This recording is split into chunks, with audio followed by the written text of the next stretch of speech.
Are you giving and receiving cues effectively in business meetings?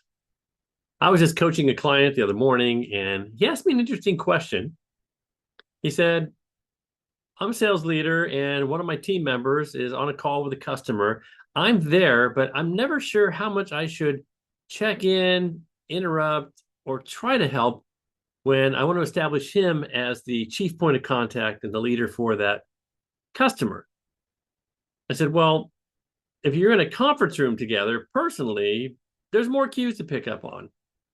You can almost sense when somebody else wants to say something. They might take a quick breath like that, or even lean forward, or just flash their eyebrows at you across the table. When an online meeting, he was telling me it's just so much more difficult. And this team member never checks the chat. So I don't have that little passing notes under the table channel that most people take advantage of. Like, hey, let me step in here. It's going the wrong direction. She said this person is presenting and asking questions, doing a great job in the conversational part of the meeting. But it's hard for me to help him. So my recommendation with him, a couple of things. The first is absolutely have a pre-meeting rules of engagement discussion, right? Let him know I'm there when this guy says that. If you need me, look over here. I'll wave if I'm ready to talk. I mean, just establish how you want to do that call. It reminds me of good friends of mine, a couple that I know that used to have this great technique before they went out to a party. One of them is a little more extroverted, one's a little more introverted. But before they went to a party as a couple, they'd have a rules of engagement meeting. Say, all right, how long are we going to stay? Who are we going to talk to? Who are we not going to talk to?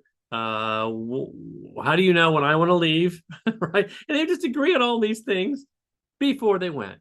And it made it much less awkward when you're in the real moment trying to interrupt or change the flow of something when it's already in motion.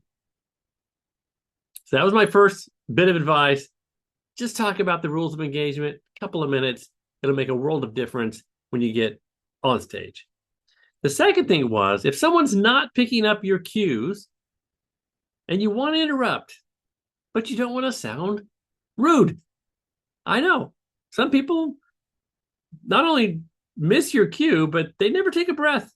So I suggested this for polite interruption technique is to just first use the person's name.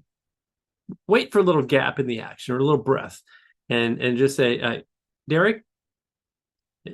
Yeah, Derek. And Derek acknowledges you. Just, yes, David. Hey, I noticed there's just a few minutes left. I want to make sure we didn't miss something that we had on the agenda at the beginning. What would you like to do? Just a quick little notice and ask, and let them know that you're there to help.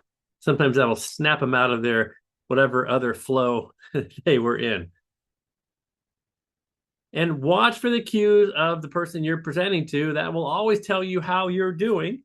We have other videos on that, and my next subject will be just on that, how to read a room when there's no room. So that's the advice today. Have the pre-meeting rules of engagement discussion and use the chat if you can. It's a great tool for online meetings. And if all that fails, you got to do a polite interruption and be able to step in to prevent a catastrophe like losing the deal. If you've got a question about communication, running meetings, public speaking, speaking on camera, drop it in the comments below. I really enjoy doing recordings just for you. Have a great day.